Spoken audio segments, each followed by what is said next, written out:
Who was the greatest American president?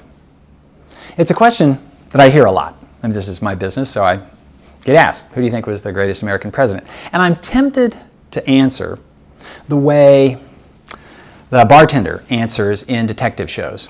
When the detective comes in and shows a photograph of somebody and says, do you know this guy? And the bartender pulls his chin and says, who wants to know? So the question of who was the greatest American president is a little bit like that. The answer kind of depends on who wants to know. Because greatest has at least two meanings. One is greatest and best, and the other is simply kind of greatest and biggest. And if you look at it as, common greatest as in greatest and best. So who is the best American president? Well, the answer to that question really depends more on who's asking the question than it does on who's being considered as best president, because it depends a whole lot on what you want out of a president. And people disagree. This is why we have elections. And to give an example, Ronald Reagan. Ronald Reagan is an important president. He changed the direction of American politics in the 1980s.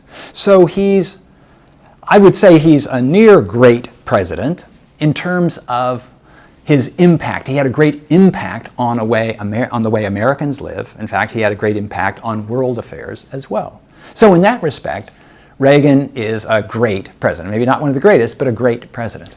But was his influence on American politics, on the world, good or bad? Well, that depends really less on Reagan than on what you think are good or bad. So liberals then and now thought that, and now think that Reagan marked a turn in the wrong direction of American politics from the laudable liberalism of the period that started with Franklin Roosevelt and continued through the 1960s and early 1970s in a conservative, in a selfish direction. This is the liberal view.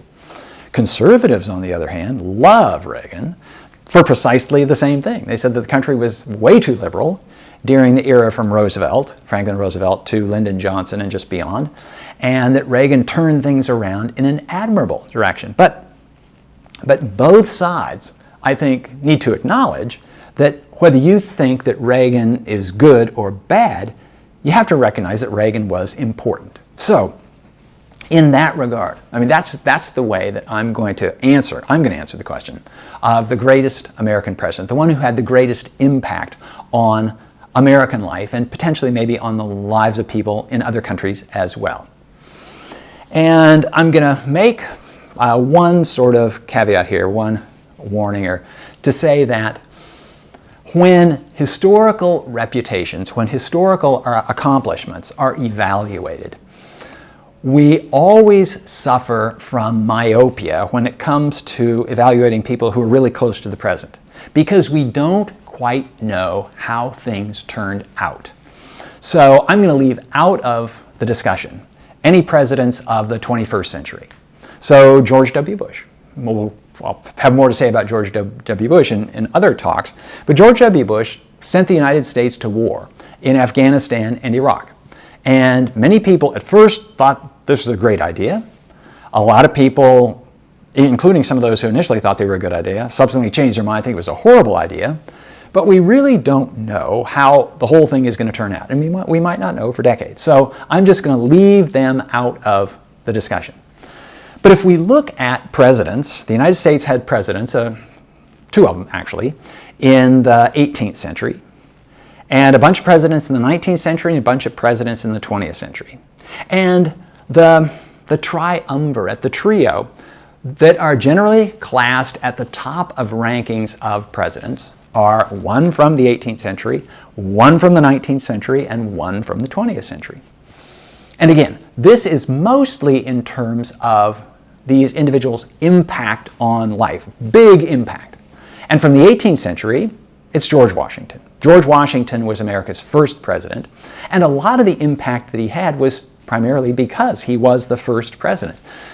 The Constitution is really sketchy when it comes to what exactly a president can do, how the president can conduct himself, and all this other stuff. Should a president serve for 1 term, 2 terms, life, whatever, all this stuff? How should a president be addressed? This sort of thing. It's not in there.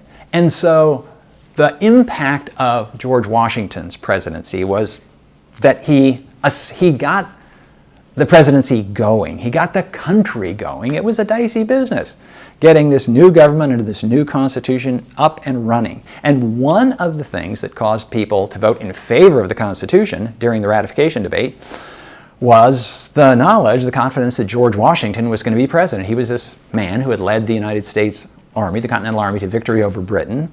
And he was America, by far, America's leading citizen. And he was going to be president. And nobody could suspect that he would be corrupt. He was too rich to bother to be corrupt. And he had devoted most of his adult life to public service. So he would be a good, honest, a good person. He had shown leadership capacity, so let's have him as president. And he served very well. And the greatest thing that he did was to leave office voluntarily after 2 terms, because this established that the presidency would not be this lifetime office. And it became a de facto standard until written into the Constitution in the 20th century. So everybody agrees in the 18th century, the top guy is George Washington. In the 19th century here, if you had asked the question if you'd asked the question in 1850, you might have had some debate whether it was Thomas Jefferson or Andrew Jackson, both of whom made their mark on the presidency and on the country. If you'd asked the question in, say, 1865 or 1870, or in fact until the end of the 19th century, everybody would have agreed that the president who had the most impact on American life, on the United States, the way the political system operates, was Abraham Lincoln.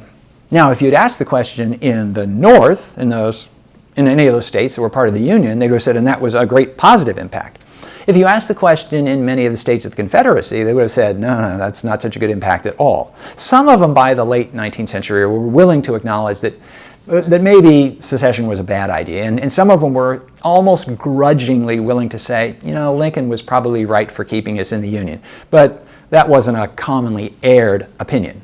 But everybody would have had to acknowledge that for good, if you're in the North, for bad maybe in the South, but whether for good or bad, Lincoln's insistence on holding the South in the Union was crucial to the evolution of the United States, the Union in its pre-existing form.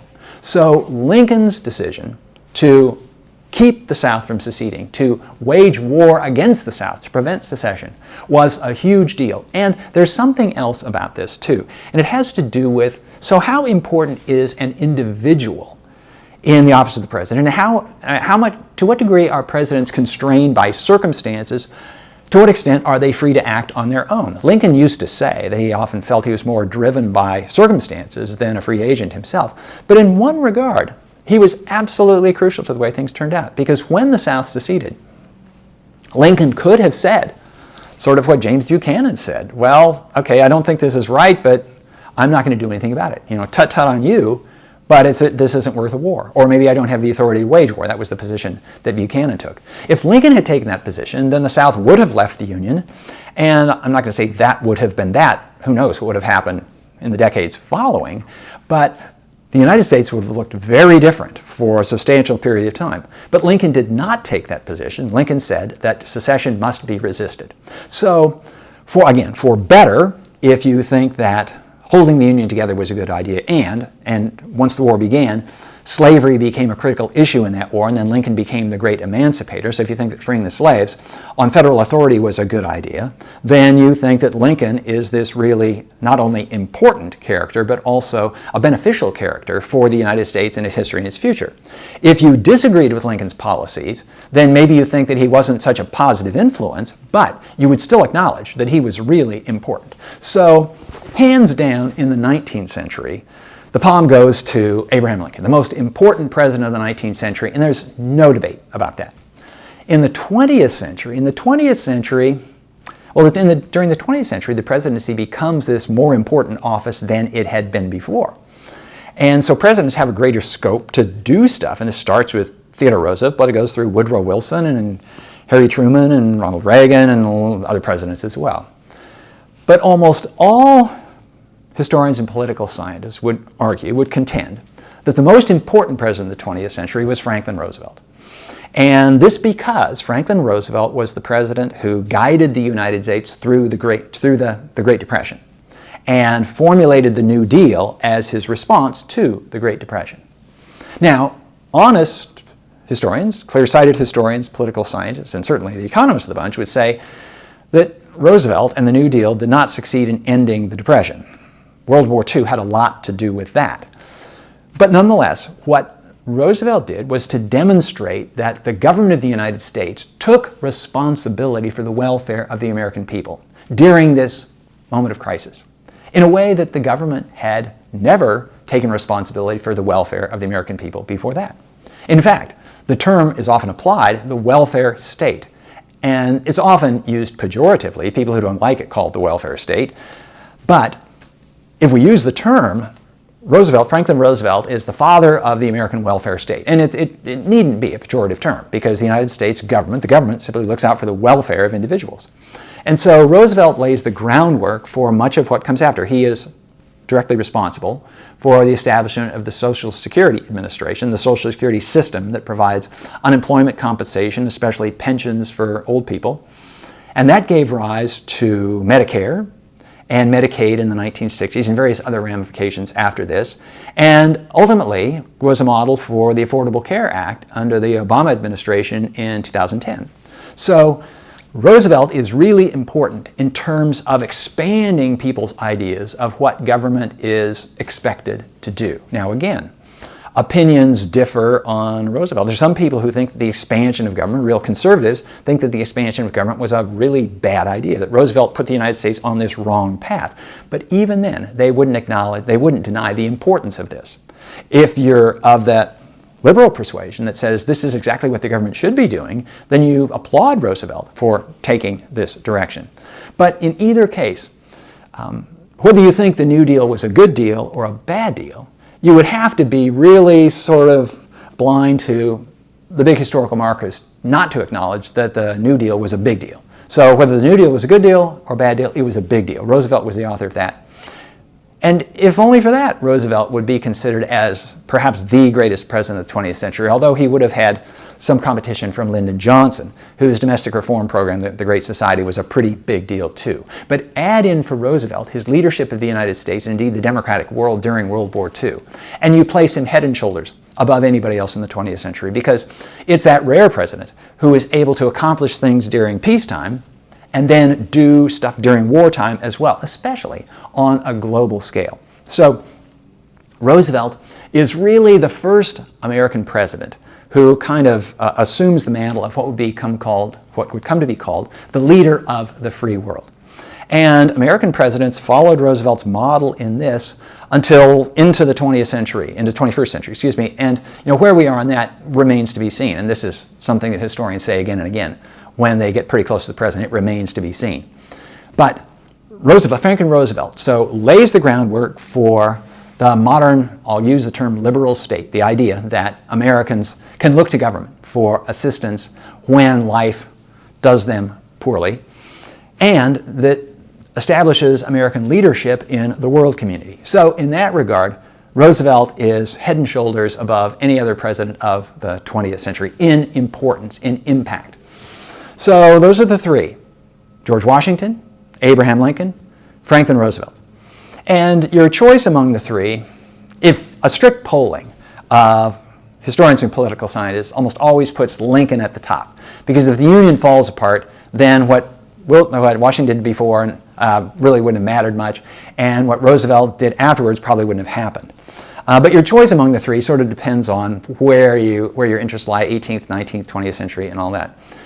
I will just point out one thing that is curious about all this, and that is I consider one of the paradoxes of presidential leadership, and I guess presidential greatness, and that is that the greatest of American presidents presided over the most uncertain, over the worst times. I'll leave Washington a little bit out of the picture, although there was a great deal of uncertainty around his term. As I said, the reason Washington is put in that top trio is that he was the first. And almost anybody who didn't screw up, who had been the first, and established reasonable precedents, would have been considered important. So take Washington out of the picture, and if you're called father of your country, then you're in a different category. But for the other two, for Lincoln and Franklin Roosevelt, one of the striking things about their leadership capacity, their ability to rise to the occasion, is precisely that they had an occasion to rise to. That Lincoln, the greatest of American Lincoln, the greatest of American presidents, presided over absolutely the worst time in American history, the Civil War, when Americans were literally at each other's throats, killing roughly 650,000 of each other. This is a disaster in American history. So kind of just in terms of output, it was not a good time to be alive. If your chances of dying in the Civil War, especially if you were a person of military age, were very high. So these were bad times for America. But the very bad times made it clear that this was a crisis where strong leadership was needed. And strong leadership was rewarded. A striking thing about the American presidency is that most presidents really don't have much of a chance to move things forward, whatever direction they define as forward, very often, because they're hampered often by Congress and by popular opinion, sometimes by the Supreme Court, by the judicial branch.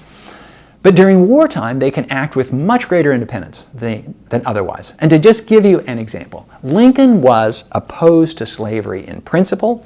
He thought it was bad for whites. He thought it was bad for blacks. He thought it was bad for democracy. He thought it was bad on all grounds, morally, politically, everything. He thought it was a bad deal.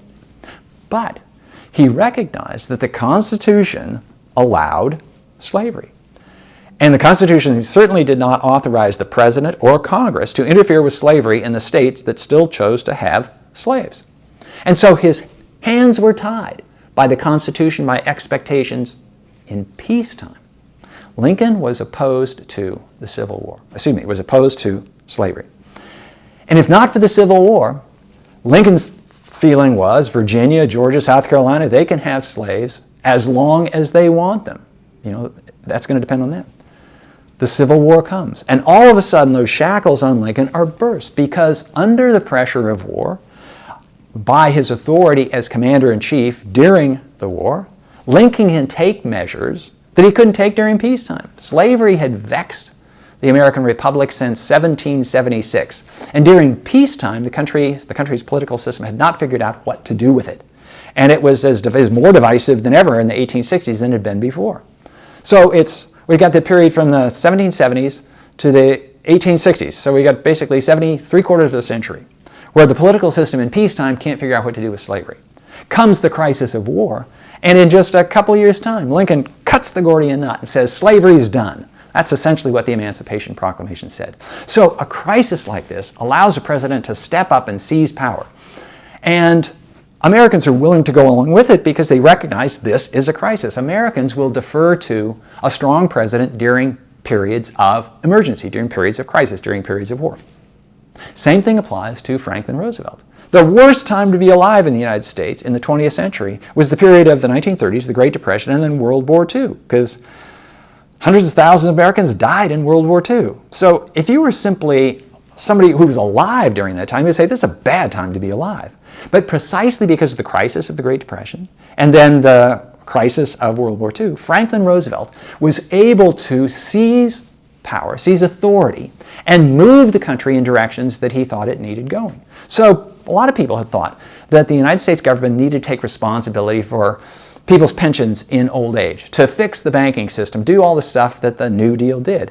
But before the crisis of the Great Depression, it was impossible to get political majorities behind those. Now, the Great Depression is so challenged, so discredited the status quo, that Americans are willing to say, please, we need something done about this. Mr. President, go ahead and do it. So this is what happens.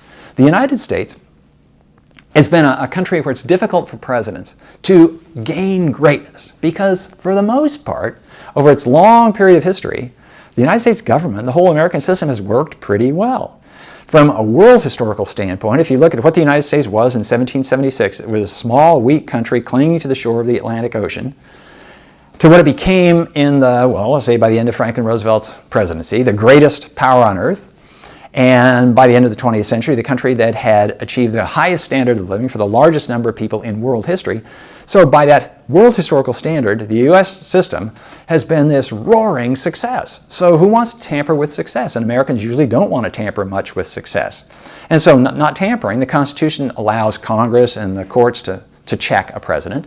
And so presidents really can't do that much, except in these moments of crisis. And this really is the answer to the question of why it is that the greatest president, the ones with the greatest impact on American life, preside over the worst times. So if you decide you want to become president of the United States, if you want to be really great, well, be careful for what you wish for, because to be really great, something terrible is going to happen to the United States, and you wouldn't want that on your conscience.